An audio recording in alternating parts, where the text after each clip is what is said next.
l'amour du Congo, je ne me tairai point. Pour l'amour du Congo, je ne prendrai point du repos. C'est cet amour qui nous anime aujourd'hui pour vous présenter cette émission. Je ne suis pas seul aujourd'hui sur les plateaux. Je suis accompagné de ma soeur Flore Makwala qui je m'en vais saluer. Bonjour sœur Flore Makwala. Bonjour pasteur Kenny. Comment vous allez? Grâce sur grâce. Grâce sur grâce. Ça se voit déjà que grâce sur grâce. Nous avons, comme d'habitude, notre invité permanent, le révérend Léopold Ouachera, à qui je m'en vais aussi saluer Mbote. Mbote Ndeko Kenny Lenvo, Mbote Mama Flore Makwala, Nakamole lo grâce sur grâce, pleine de grâce. Nzambe apambola bino. Merci beaucoup le révérend. Boni santé ya FOPAC. FOPAC, Forum des pasteurs et patriotes congolais, etinda na nkolo ekoki kozoma na minio côté toyebi ke kobundisama ezali mpona oyo ya malamu euti na nzambe mais elonga ezalaka toujours mpona ngambo na nzambe.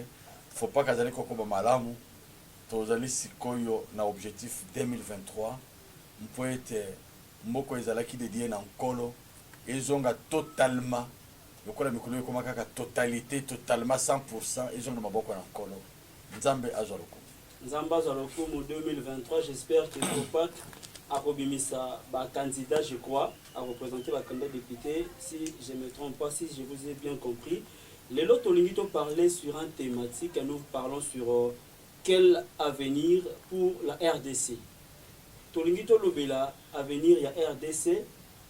Si on vous posait cette question, lokola mona mboka, lokola patriote, tango zota la Congo, ndenge zota la makambu ndenge zota mbola, réponse ndenge za la nini, to analyse nozo sala par rapport ya avenir ya Congo na mikoleza koya.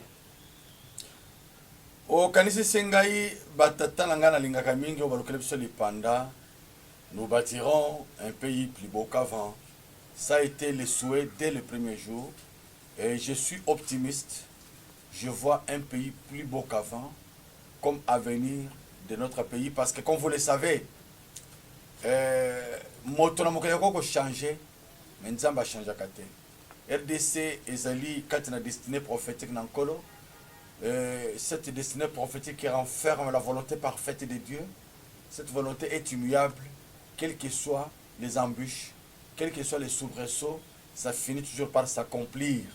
Et tout allez comme ça, mais la bouton il a qu'à faut pas être sur le plan politique pe lokola nzambe atondi sabiso na bakambi oyo bazali na bolingo na Congo. Bolingo na Congo il a qu'ici gauche droite était mais sincèrement bolingo na Congo yango ndeko sala ke Congo ekende liboso ndengo lo baki na introduction pour l'amour du Congo. Non seulement je ne me tairai point mais je dois tout mettre en œuvre. Je ne ménagerai aucun effort pour développer ce pays. Nzambe apambola biso koleka ndenge badediaka ye mboka oyo epai na mokonzi na mboka akoba kopesa biso bakambi oyo bakolala bakolamuka Congo bakotelema bakotambola bobele Congo mpo ete elongo na bilenge Congo na biso ekoma esika esengeli comme grande puissance na concert des nations, que ce soit sur le plan africain, que ce soit sur le plan mondial. Nous avons une place de choix, ce pays qui est au cœur de l'Afrique. Olobi elongo na bilenge toko bakosala peto likamboko ke malamu. Comme on dit souvent que la jeunesse c'est l'avenir de demain. Amen. Ça veut dire que bilengende baza bato ba ko assurer lobby ya mboka na Congo. Soko zota la jeunesse na biso lelo ya mboka Congo. Disons analyse ni lokoyi kosala to réaction ko za ngoni vis-à-vis ya jeunesse to zanango. Est-ce que ça jeunesse eza na makoki lobby ya ko rassurer o ezali avenir ya mboka na biso Congo? Je crois que tozana bosenga ya jeunesse et kambalobi. Ça c'est irréfutable. Quant à la jeunesse au temps actuel, comme dans tout domaine de la vie, la perfection est à venir et non à vivre. Donc, dans la vie de toutes choses, tout le cas de perfection, bosenga na biso ezalite tout dans la jeunesse moko ya motu responsable oya kokoka koyangela pe kosala malamu koleka bakulutu parce que ndenge na lobakango bayaka liboso bazalaka lokola na devoir ya komeka mais bon bayaka sima bazalaka jeune expérience mpe na ela ya bato ya liboso. Donc si le vieux, s'il faut le dire, entre guillemets, parce que jeunesse c'est aussi complexe, selon Petit Robert Alobi, c'est de 7 ans, 77 ans, on ne touche personne, mais on parle d'une façon générale. Pour la jeunesse, il y a lobby à cause de l'exclusité pour le destin en Bokanabiso. Parce qu'il se sera servi de l'expérience des anciens, qui malheureusement ne rendent pas tâche facile, mais nous souhaitons que Bokanabiso, en tant qu'école en Nzambe, Nzamba kotia loboko pona kopambola pour tout ça na ba jeune o ba longo bani pona lobby ya mboka na biso Congo. Merci révérend. C'est aux amis na biyana na yonde bana. Surtout na yoka mituna no esale bele mikolo. Nzamba za loboko. Motuna na ngeza boye ndenge tozobela makambo ya bilenge. Olobi na introduction na yo ke mboka na biso ndenge lobi nous bâtirons un pays plus beau qu'avant. Les souhaits la prière. ezolakisaka avenir ya mboka oyo eza makasi mingi esikoyo na ndenge avenir wana eza kosanonse makasi mingi esika nini yo oza kotia deja jeunesse mpo bango mpe babanda mpe kotia tomoni Moïse avant kende atiki Josué tomoni David atiki Salomon. Ah, Moïse de la Bible. Mais que maman précisaka mingi parce qu'il y a des prénoms qui commencent à prêter des confusions. Okay. Moïse oya Biblia. Oui. Oya misaki bana Israël na kati na Égypte. Atikaki successeur na ye akotisi bango na mboka nelaka siko lelo yozo tia jeunesse wana wapi ndenge makambo zo kotambola lelo ezali il y a à boire et à rejeter là-dedans parce que la jeunesse en soi n'a pas de problème. Le plus grand problème ce sont des Moïse qui doivent préparer la relève. Moïse kutuna itinza na nkolo ayoki zuwa te amoni problème te apesi nzela ndenge ndeko nanga moko ayembaka pesa mono passage. Mais le vieux d'aujourd'hui baliko pesa passage na ba jeune te. Ah bon? C'est ça la grande difficulté. Par moment baza ko agir comme si eux-mêmes n'étaient pas jeunes à un moment de la vie. Bien que la majorité va participer dans 77 ans pour ba komi na 3e âge to ba komi ba vieux. Mais la jeunesse d'aujourd'hui, Bible et lobby, depuis l'époque de Jean-Baptiste, il faut la violence. Violence, il y a Kulunate, mais violence, il y a Kosakapare Makambo. Donc, les jeunes vont ça l'effort. Parce que les représentants qui excusent tout le quoi, tout le monde a qu'à. Bande comme sur le lot, oh, tozoa kali panda trop jeune, c'est comme si Bolikango Kasavu Bona, le monde va s'arrêter ma baie. Or, c'était le moment. Chaque chose arrive en son temps, selon le plan de Dieu. Et c'est à chacun de faire un effort pour comment la mission de Zamazako confie. D'un côté, Bakulutu Basengeli ko rendre tâche facile. Na ba successeur, oh bazali ba jeune. Pour être un projet sans relève, c'est un projet mort.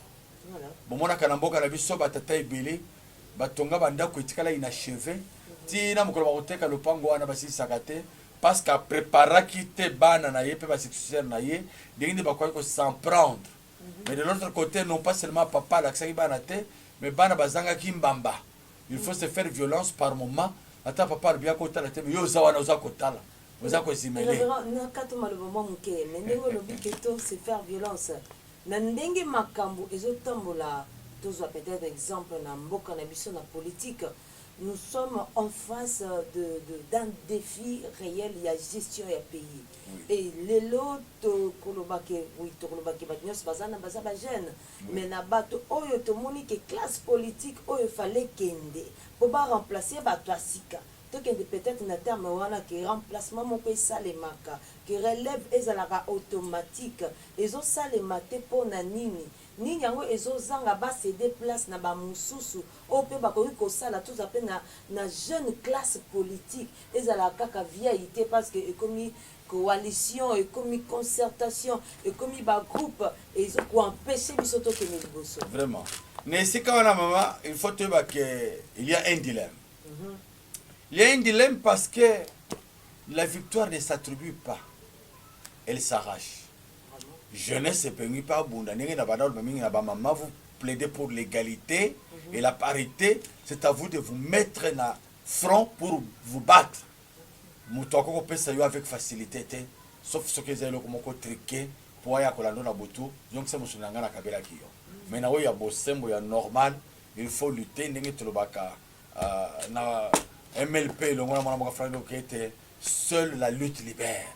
Il faut se battre. De l'autre côté, Bakoulout, au mieux, na terme na yo, la vieille classe politique. Bakozala na amour ya ko céder bala moko pe facilement na jeune classe politique té. Hein, Sengeli bangolo soit qu'on ensemble. Toutefois, vieille classe azana devoir ya ko l'accenzela la jeunesse parce que Moutouaza éternel azate. Aza obligé. Pour moi, c'est pas un devoir mais une obligation de préparer la jeunesse parce que nul n'est éternel. Donc il arrivera un moment où yo jeunesse a conservé autour de l'accès qui est. Jeune peut de son côté à se battre pour s'accaparer la connaissance du lendemain parce que je vous donne un petit exemple, maman. Dans la caliboso que tu as chauffeur, ce que tu as chauffeur, tout le monde temps libre, mon collègue Sanega, Kokumba, Okomona Kazako, Ima. Pourquoi? Pour na yazo kanisa que tango au laksanga ou comme mutuka na kobenga na ya comme chômeur. Mais qu'est-ce que je faisais? Chaque fois que je roulais avec mon chauffeur, naza kotala ndenga za kokende kokotsa ba vitesse ko sala papa. Mukolo mususu akati kenga na église akeko tabula lexin tango, azoka kutinga mwana kumbaki mutuka na keko baluka. Oh papa mais yebi ko kumbo kosa kangai. Non, c'est-à-dire na sengi était pour ko laksanga na bosembo te. Akoyata ko piégenga, ngamoko naza ko observer. C'est ce que la jeunesse doit faire. Il faut observer. Ba kulutu ne baza ko sala. Place bazali. Kondi mabani atayo me yo batanyo zoluka mayele na bango dès que oyebi pour prendre en vol la jeunesse. Nous avons besoin d'une jeunesse vraiment responsable et déterminée, sachant que demain c'est nous, bango ba kozala. Sachant que aujourd'hui c'est nous demain bango ba kozala. Quand vous dites que les jeunes ne passent à la violence, mais quand on regarde bien, c'est que le vieux ou la vieille classe a sali la population, la jeunesse n'a plus soit les lots, instrumentalisé, utilisé par le politicien. Bon, comme ici, c'est comme ici, les jeunes ne passent pas moins temps pour réfléchir. Maintenant, qui est un peu côté politiquement. Vous utilisez le jeune dans l'activité politique, vous avez appris aux jeunes que lorsqu'il y a une activité politique, il y a 2000 francs, 3000 francs, il y a un jeune qui a activité politique, surtout ne même pas. Moi je suis témoin oculaire, je n'ai même pas président d'un parti politique, il y a Polo Alati. Alors il y a même société, président Yewana. J'ai vu ça. Comment cette jeunesse-là, les politiciens vont utiliser bango mingi, bolongoli bango conscience à Kibomoto, peuvent encore faire violence. Sachant que ces gens que je forme vont me remplacer demain et risquent de faire mieux que moi pour Batuba Mona Kingana et Bakiro côté, tâchez que vous avez la facilité. Ce n'est pas de bon cœur que la vieille classe va ouvrir les bras à la jeunesse. Mais je répète encore que la jeunesse doit faire tout. S'il est vrai qu'aujourd'hui, la jeunesse est clochardisée, chosifiée, parce que dans la plupart des cas, elle est inconsciente. Pour demain, nous avons besoin d'une jeunesse vraiment consciente, responsable, aguerrie et déterminée. Mais jeunesse ya mingi lelo, malheureusement, laissez-moi vous le dire que mingi basana musika na conscience. Azomona présent nalia yango anasoba ebise que 3000 transferts ezali que marche akena ye ayembi pe ACP ngana mona ka mukolomoko bande konangai ya lobby pour le lo ba lo bakaliso mingete ba de kona FFCC basala ka marche na moni elenge moko abimiwana oye marche anine on est au soutenir le président Fati. Donc on ne comprend donc azo comprendre la réalité. Cette jeunesse là et responsabilité à partager bah chosifier pas bah vieux et puis il ne pas comprendre conscience non toute personne qui va aller très loin doit avoir un esprit révolutionnaire en elle. Un esprit révolutionnaire, c'est un esprit vraiment un esprit non seulement averti, mais un esprit vraiment qui s'est révolté pour éviter le bureau de la Ndengeni. Donc, un esprit révolutionnaire, c'est quelqu'un qui sait que je serai là, quel que soit le chemin par lequel je vais passer. Donc, c'est avoir un esprit d'abnégation. Aux autres se sacrifier pour l'intérêt du peuple. Donc, ne vous croyez pas un seul instant que les jeunes vont commettre le maboko. Oh, jeune, yaka. Non, tout le monde a kango. Attends, les lois de musique qui est dans le monde. Si on dit pour les naïa linga mata, il faut que vous bakar. C'est ça. Même dans la politique, ceux qui ont cadre comme le combattant, ou comme le conquérant, ça président de la partie, ou comme le tient bakar. Ok. Comme le tient bakar, pourquoi? Pour bimater. Raison pour laquelle, il y a une vérité, le bureau politique, il y a un parti politique, le bureau politique a un rôle monnaie, mais presque tous les partis politiques de notre pays, il y a un bureau politique. Pourquoi? Parce qu'ils savent que non seulement ils sont appelés à lever les options, il y a marche, il y a parti, mais ça rappelle garde-fou, ils peuvent même suspendre un président national. Or, la majorité des présidents nationaux, ils ont les gablots dans Bango, moyen batika, propulsion, il y a bureau politique, ils ont été pour combattre. C'est comme ça, ils ont un risque. Donc, il y a des fonctions. Oyo bakolo bazomana keza risque. Tango yoko ya kuna bonga iboye le kwa bilinga mususu mikolo yo bakoti politique bakolo ngano ya okundanga tikana tia ipembe. Mais la jeunesse, j'étais tenté de dire nous la jeunesse, oui, à moins que vous me les contredisiez, je fais partie de cette jeunesse et au même moment j'accompagne les vieux. Donc nous avons ce devoir de nous conscientiser nous-mêmes et d'aller de l'avant parce que mur ou pas mur devant l'ouragan, la manque finit par tomber, comme le disait ce monsieur à Congolité du thèse que j'aimais beaucoup, Mobutu Sese Seko. On dit que ça me rappelle la Congolité du thèse parce que c'est le slogan dans la rue, ce que l'on dirait aux la planète, Yaboma aux la planète avec Chassate. Donc, je crois que les jeunes et Sengeli ont conscience qui ils sont et pourquoi ils sont là. C'est quand tu ne connais pas ta mission, même la mission pour laquelle tu as été créé par Dieu, ou la mission pour laquelle tu as été placé dans une chaîne de télévision, dans un parti politique ou dans une formation, où il y a habité, il y a un moment où il y a une jeunesse, il faut y avoir lobby Zabango. Imaginez-vous Patrice Emery Lumumba. Il avait quel âge tant à du pouvoir, tout temps à réclamer l'indépendance? Il n'avait que 28 ans. Le marshal Mobutu Sese Seko, tant à s'est révolté, il y a pété il y a colonel, il y a Patrice Lumumba. Il avait à peine 30 ans ou 35 ans. Donc, Jésus-Christ, notre modèle et notre maître. S'il y a 30 ans, tu n'as rien fait, ne crois pas que tu feras quelque chose à 50 ans. Vraiment. Parce que c'est vraiment spirituel et ça vient de très loin. De savoir, même dans le ministère, être appelé au ministère. Quand je l'ai dit, au ministère, c'est 50 ans. Non. Personnellement, moi j'ai servi Dieu dès l'âge de 20 ans, mais il m'avait appelé au ministère à l'âge de 30 ans. Je n'avais rien compris dans l'immédiat. Mais c'est plus tard que je comprendrai que c'est l'âge prophétique.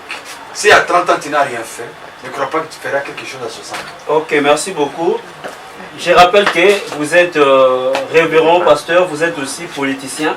Je suis acteur politique. Acteur politique. Au même moment, acteur évangélique.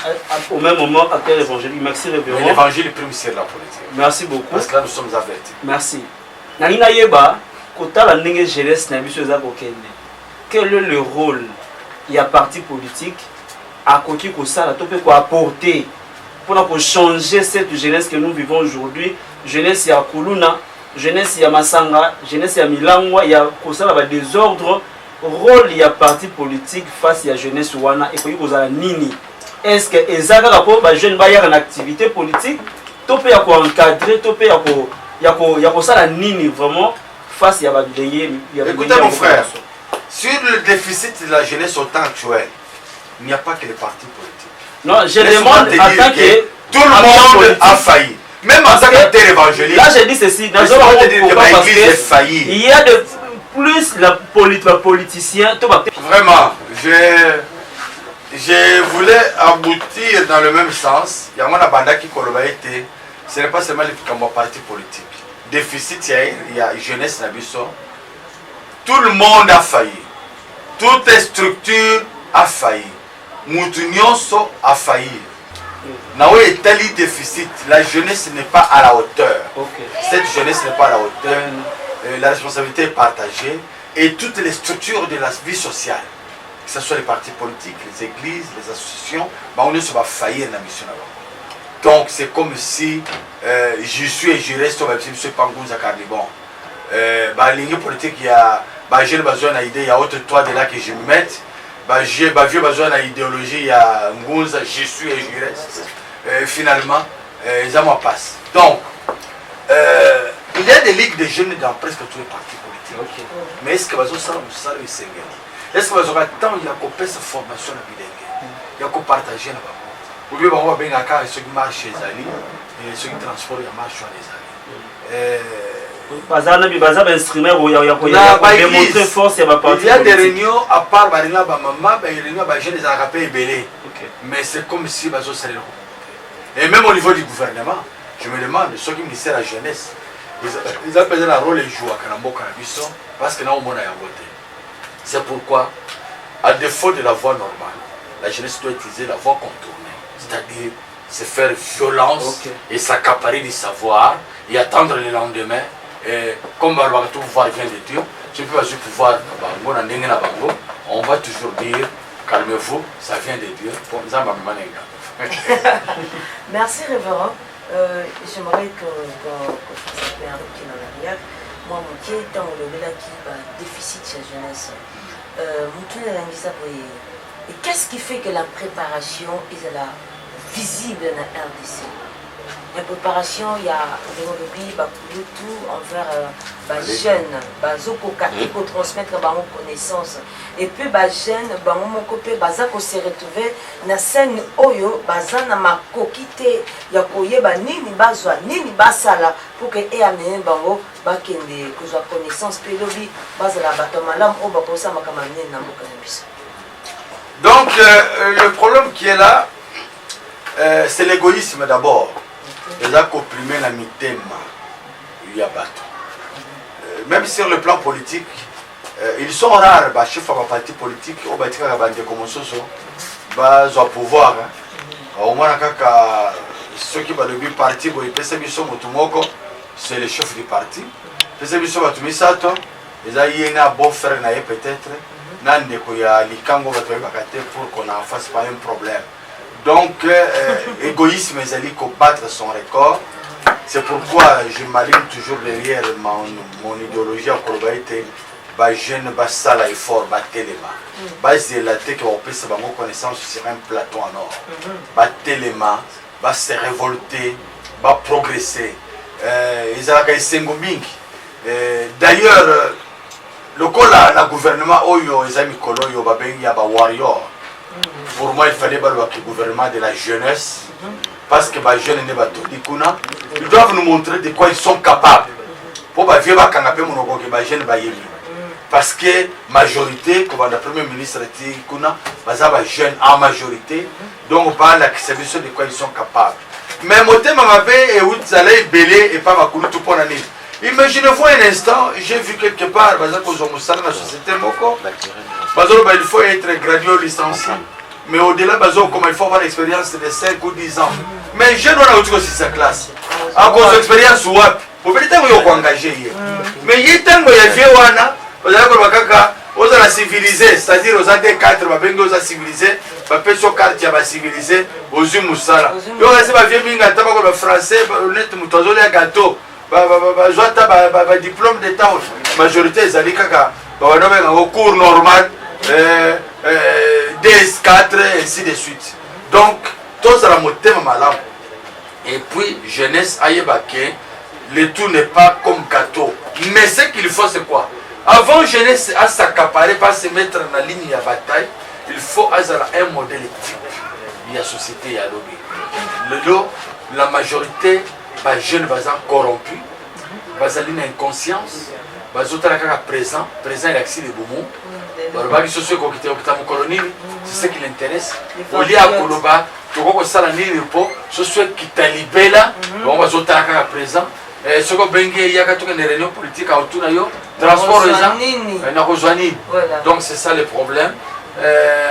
Il faut une jeunesse déterminée, engagée, pleine d'abnégation, et une jeunesse combattante et surtout révolutionnaire pour moquer que des Merci, révérend Teki Koyanola, sur la préparation. Pour mon tour, il a laissé mes amis de l'autre influence, il y a culture étrangère, métissage, il y a culture, ndenge et s'imprégner dans le cannabis, ndenge et zoko pour empêcher bah reconnaître quand même authenticité, il y a histoire, il y a originalité dans biso. Et par rapport à la jeunesse, ndenge maramaison pour s'annoncer dans mboka danger zawapi.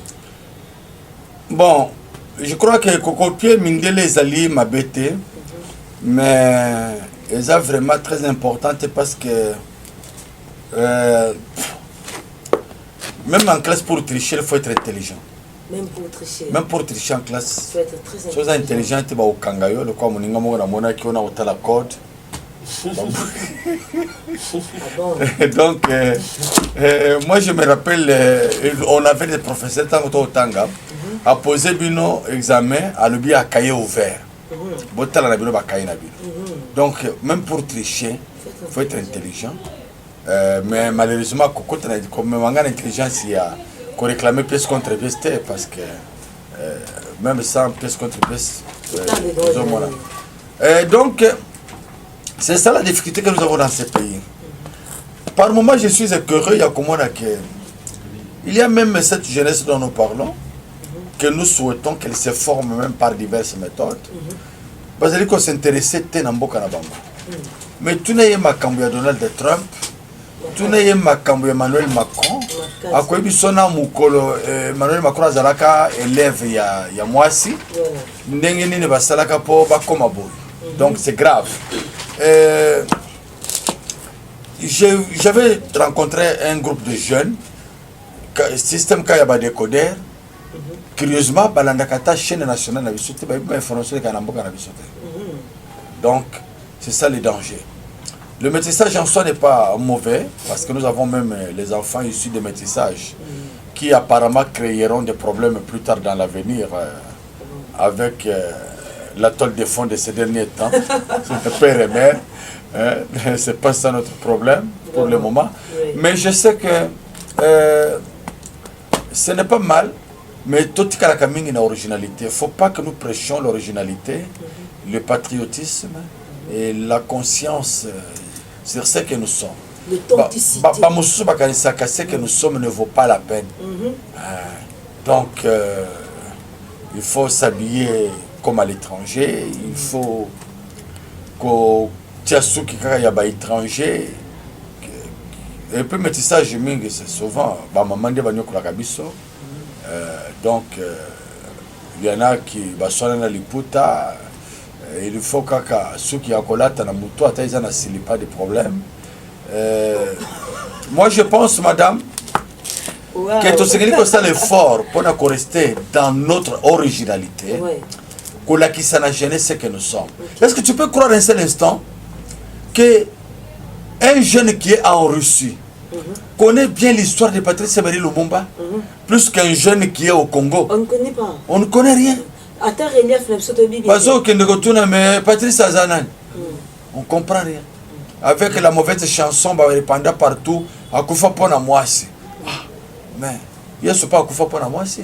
Surtout ça, moi, c'est donc, comprenez que je ne suis pas contre le métissage, mais ils ont la 50-50 métissage, ils ont l'attaque entre 20 contre 20, 80 autre que l'originalité congolaise, 20 autre que la macambo sur le Canibala.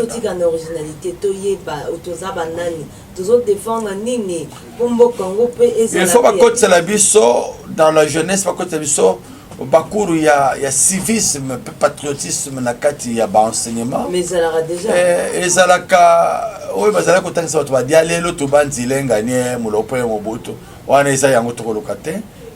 Ba le belabiso vérité sur ceux qui ont créé l'histoire de ces pays. Civisme et patriotisme, et ils ont adopté un parti politique. Parce que au départ, la création d'un parti politique, c'est pour la prise des pouvoirs. Machiavel nous dit, tout parti doit prendre le pouvoir, exercer le pouvoir et le garder le plus longtemps possible. Mais comment ces jeunes ils ont préparé pour prendre le pouvoir, ils bien le côté même sur notre pays. Au contraire, les jeunes sont superficie en Boko Harabiso à éviter. Tozali na système politique ni à éviter. Hymne national, tout le monde a un théâtre, solo, parce qu'actuellement il y a des gens de théâtre dans tous les domaines. Ils ont le gouvernement, ils ont le parlement, il y a des gens qui sont des hommes de théâtre. Tout le monde a comme un hymne national, problème. Donc ce ne sont pas des blagues, c'est une réalité. La jeunesse bien formée doit commencer par se découvrir, découvrir son pays et connaître même les richesses que nous avons dans notre pays. Yozo Lukao Kamba. Na sepela qui dernièrement, Mokonzaboka Kendeki na Goma, basala qui culte et action de grâce à l'occasion des 61 ans d'âge, il y a la République démocratique du Congo, où tout le monde est belé, mais RDC a vivre le moins à 15 ans, ça, ça n'engage que moi. Et la monnaie qui passe le moko à Teyaki, et la katia cultuana, mais na sepela qui passe qu'à ça qui va recherche, à Ebisbison na superficie, na ba richesse yambo cannabis, na tonnage ya ba minerai yambo cannabis. Donc il faut connaître ce que nous sommes, d'où nous venons, où nous allons, comme ça qu'on va marquer pas la relève. Mais la jeunesse d'aujourd'hui, une jeunesse dépassée, une jeunesse démissionnaire dépourvue de bon sens, une jeunesse qui s'accentue dans la malversation. Il y a qui la fois passée, malheureusement, une jeunesse corrompue qui commence à entrer même dans différents milieux, dont l'église. Nous avons des sérieux problèmes, particulièrement avec les jeunes soi-disant ou appelés techniciens. Il y en a qui savent que voilà, il n'est pas du tout converti, mais dans le milieu, il y a moins de problèmes. Dernièrement, j'avais reçu un jeune comme ça dans mon bureau, à Definga Caméra, na pesi encore gratuitement, parce que ne pas kazo sala musala ya Nzambe, mais curieusement, il découvre à la fin que azwa ki pile na batterie na ngai ya sikatika ya beba, atali pa moni yango, mais atiki sans conscience. Malgré Azu Kombo qui toque le 120 ans, Kombo na ye, assemble la rassuri na foyer, kuna, je m'en fous du reste. Mais on doit appeler comment? C'est comme dans la politique. Oh, détournement, non, Moyibi. Oh. Comme ce monsieur-là à 120 ans. Moyibi. Aïe, aïe, batterie à Kenan. Au Bengata 5-6 fois. C'est là, papa, n'est peut-être sur le coup, t'en soit tout mieux, ça n'engage que moi. Pour n'aïpsa keke, ce que vous avez na kopoata na TV koza Moyibi, comme ça, bah, église, nous sommes pas bakanayo. Alors, il était les jeunesse. Au côté que la Congo le bien salanine. Si ce n'est que pillé et demandé par la suite, pièce contre pièce, comme les René nous a enseigné. Donc, c'est regrettable. Merci, révérend. Oui. Cette jeunesse va bomber l'histoire ya mboka na ye ayebi yango te. Elle a soulevé ka point moko aujourd'hui de jeunes mingi baza ba mourir à sport ba kenda kota la match tout na stade de martyr, mais ne savent pas comment le stade de martyr et uti wa tunzokande eza na bato ba bomaki pour que bazaki ba martyr ba bomaki bango na boswana mais sikawana nde ba pesa stade wana kombo stade de martyr. Parmi bango ils ont Moko Emmanuel Bamba, Azalaki ministre, Azalaki aussi représentant légal, il y a Azalaki prisonnier à l'église Moko, Azalaki Moko, il y a ba compagnon, il y a Simon Kimbangu. Le loboye église naye et Kangamaka, Mobutu Kanitara église naye. Aujourd'hui cette église souffre parce que ba boto la bango esika ya kusambela, bazo sambela nakobata ma. Or baza parmi bato ya liboso basala kiete na Congo tout comme pour sambela ouvertement parce que zalaki anda au sambela secrètement les lobo cette jeunesse là ba bombela bango histoire ya mboka na ba kelasi ba zo pesa ba éducation mingi ya ba Napoléon il y a banani. C'est ça l'erreur, mon frère. Quand tu as plus histoire, Charlemagne, tu as plus histoire, il y a des Français, il y a des Mindele, mais où il y a biso moko ba yimboka, tu as kotanga même Simon Kimbangu, beaucoup de églises, soit un Simon Kimbangu, il y a des églises de noirs. Ils oublient que Aki prophète, à ça musala munene na mboka na biso. Na linyo mekape pour réagir par rapport à l'olenge bazo bombe la biso histoire ya mboka na biso Congo. Et puis on a moi un mot par rapport à martyr bakufa qui a temps Emmanuel Bamba baza osenga ete l'état américain pour autant de la situation oyo va revoir loi o ekanga disons ordonnance oyo ekangaka église wana nini. Je crois que ce que okutani na député moko ya motema malamu opesi proposition wana ekozala malamu po bango ne bana copie ya komeba proposition mikolo na parlement comme pe bilanga nalandaki elema ya Emmanuel Bamba kati ya chaîne na Yosuka TV sur internet nalandaki déjà elema wana, mais c'est question de réveiller la responsabilité des chefs. Pourquoi chef na biso alobi état de droit zozo que makamunyo sona alima et sengeli baloba na ye Mobutu c'est normal kakanga ki ba église donc il y a Emmanuel Bamba parce que ye moko azalaki auteur ya kobuma bato na place o babengi pont Kabi o bakino ba yeba kete ba pont Gabi alors que c'est pont Kabi une place c'est quelle place des martyrs o balingaka soit disant balinga ba sala coup d'état et pas il y a c'est comme moi na ya mama Yemo la fille qui avait mis au monde à l'âge de 8 ans, ce qui est historique. Et c'est ça l'histoire qu'on peut retenir dans ce pays. Donc, les Sengeli, Bala Kisabiso, Bakulutu Baloba, histoire Bachaya Kangote. Les Sengeli, Bala Kisabiso, histoire ya solo, Yamboka. Et si cela n'est pas fait, la Sengena, la génération à venir, va rétablir vérité sur toutes ces choses-là. Pour l'église, ndenge nalandaki yango na émission na yo ya na chaîne Suka TV na internet donc c'est question constater bango que bakoko tsata memoko na chef de l'état lokola cheval de bataille na l'état de droit qu'ils remettent nos frères là dans les droits parce que non seulement bazalaki victime il y a mort brutale de la part de Seko mais subir injustice. C'était, tu sais pourquoi on avait fermé les églises?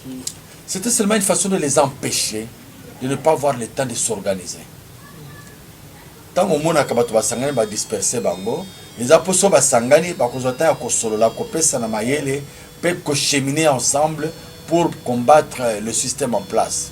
Yango no moni ke bakangaki c'était une façon de disperser bango, mais namboka na biso nous avons l'expérience même sur le plan biblique. Tant que bazo panza batune bazo komisa bango sur plus fort ndenge yesu alobaki tant bazo panza bana na bakulutu na bango ba disciple bana bakolela yesu alobi motika bango ayepa na ngai donc mutu nyonso considéré que malgré ba panza biso mais nous sommes obligés à être là.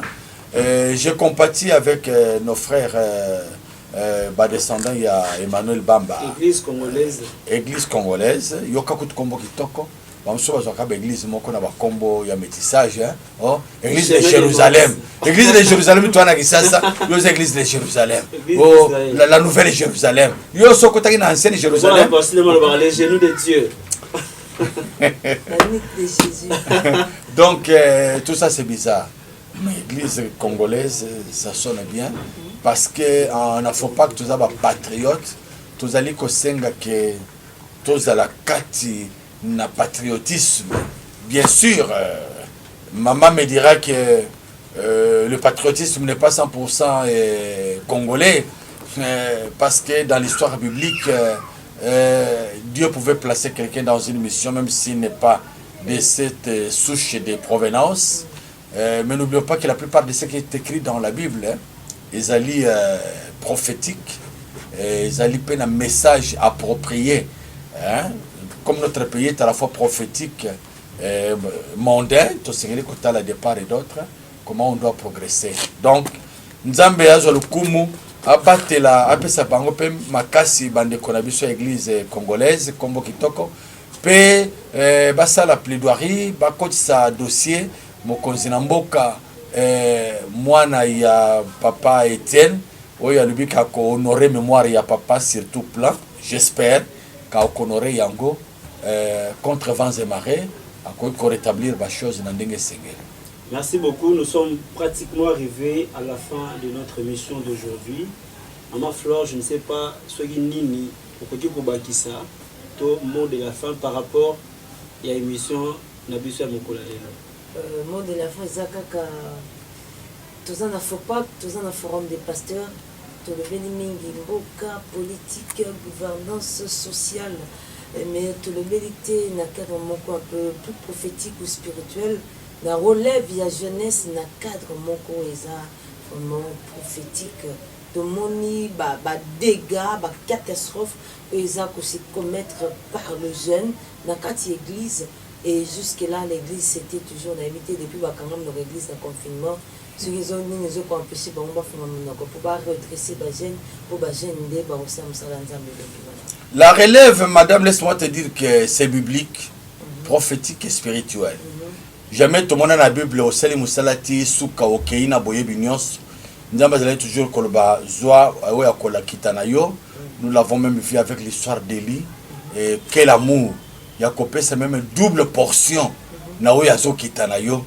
Alors que les acteurs politiques du temps actuel, vieux, comme nous les gens entre guillemets, portion à moitié, et portion bousillée, piégée même. Mais hélas, tout dans le modèle de la Bible, la relève est biblique. Sachant qu'après nous, les jours vont continuer, la vie va continuer et il y aura des gens après nous. Préparons-les à prendre la relève. Un leader sans relève, c'est un leader vain et mort. Merci beaucoup. C'était là aussi votre mot de la fin. Nous remercions l'équipe technique qui était derrière les caméras. Là, je vois Grady Toto, je vois Richard Follo, je vois Benny Bati. Bazaki si ma caméra pour appeler Sabino, image ya kitoko bozo la nanda kubino. Je crois cette émission, cette thématique, vous allez encore une fois ton méga père sous Kolobeno parce que ils a tellement profond comme Maman Flore a voulu soulever en ok. Sur le plan spirituel, on n'a pas vraiment eu le temps. Il y a comme méga père pour parler sur cette jeunesse. Je crois dans le numéro na biso Oyas na Mikoleza Koya, on parlera encore de cette thématique, je crois. De toutes les façons, Souka TV, plein de grâce, Bazali, émission partenaire, c'est pas un problème. Mais je voulais seulement dire à la jeunesse, tu es l'avenir de demain, prends conscience, relève ta tête, marche tête haute. À part toi, personne ne prendra la relève et personne ne construira ces pays plus beaux qu'avant. Nzambe, Apambola Bino, Mukalenge, Anubenesh. Amen.